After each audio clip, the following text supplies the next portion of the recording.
ಕುಂಭಮೇಳ ಇತ್ತೀಚೆಗಷ್ಟೇ ಅಂತ್ಯಗೊಂಡ ಮಹಾಧಾರ್ಮಿಕ ಕಾರ್ಯಕ್ರಮ. ಇಂಥ ಕುಂಭಮೇಳದ ಹೆಸರಲ್ಲಿ ಐನಾತಿಯೊಬ್ಬ ಅಮಾಯಕ ಜನರಿಗೆ ಲಕ್ಷಾಂತರ ರೂಪಾಯಿ ವಂಚಿಸಿದ್ದಾನೆ. ಪ್ರವಾಸಕ್ಕೆ ಕರ್ಕೊಂಡು ಹೋಗ್ತೀನಿ ಅಂತ ಕೊಟ್ಟ ಹಣವನ್ನೆಲ್ಲ ಬೆಟ್ಟಿಂಗ್ ಆಡಿ ಈಗ ಕಂಬಿ ಎಣಿಸ್ತಿದ್ದಾನೆ.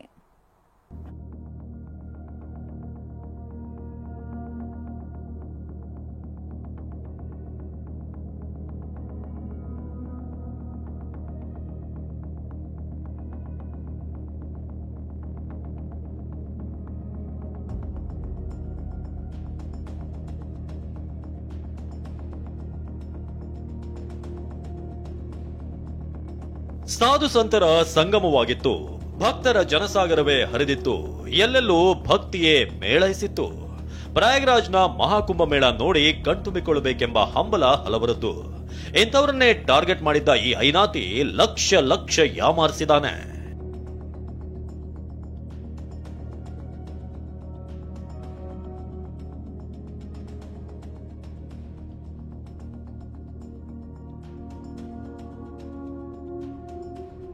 ಕುಂಭಮೇಳ ಪ್ರವಾಸದ ಹೆಸರಲ್ಲಿ ಲಕ್ಷ ದೋಖಾ. ಭಕ್ತರ ಹಣ ಬೆಟ್ಟಿಂಗ್ ಆಪ್ಗೆ ಹಾಕಿದ್ದ ವಂಚಕ. ಉತ್ತರ ಪ್ರದೇಶದ ಪ್ರಯಾಗ್ರಾಜ್ನಲ್ಲಿ 144 ವರ್ಷಗಳ ಬಳಿಕ ನಡೆದ ಕುಂಭಮೇಳಕ್ಕೆ ದೇಶ ವಿದೇಶಗಳೇ ಮಾರು ಹೋಗಿದ್ವು. ಧಾರ್ಮಿಕ ಹಬ್ಬಕ್ಕೆ ಹಿಂದೂ ಸಂಸ್ಕೃತಿಗೆ ಮನಸೊಲ್ಲದವರೇ ಇಲ್ಲ. ಇಂಥ ಅದ್ಭುತ ಕಣ್ತುಂಬಿಕೊಳ್ಳೋಕೆ ಬೆಂಗಳೂರಿನಿಂದಲೂ ಕೂಡ ಹಲವರು ತೆರಳಲು ಮುಂದಾಗಿದ್ರು.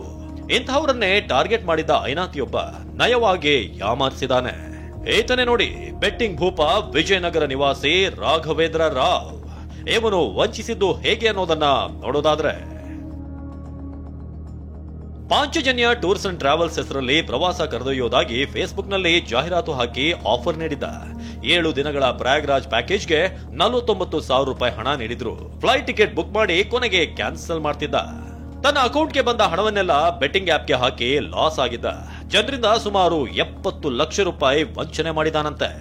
ಪ್ರಯಾಗ್ರಾಜ್, ಅಯೋಧ್ಯ, ಕಾಶಿ ಮುಂತಾದ ಧಾರ್ಮಿಕ ಸ್ಥಳಗಳಿಗೆ ಕರ್ಕೊಂಡು ಹೋಗ್ತೀನಿ ಅಂತ ಹೇಳಿ ಲಕ್ಷಾಂತರ ರೂಪಾಯಿ ಪಡ್ಕೊಂಡಿದ್ದಂತಹ ರಾಘವೇಂದ್ರ ರಾವ್ 2 ರೀತಿಯಲ್ಲಿ ವಂಚನೆ ಮಾಡ್ತಿದ್ದ.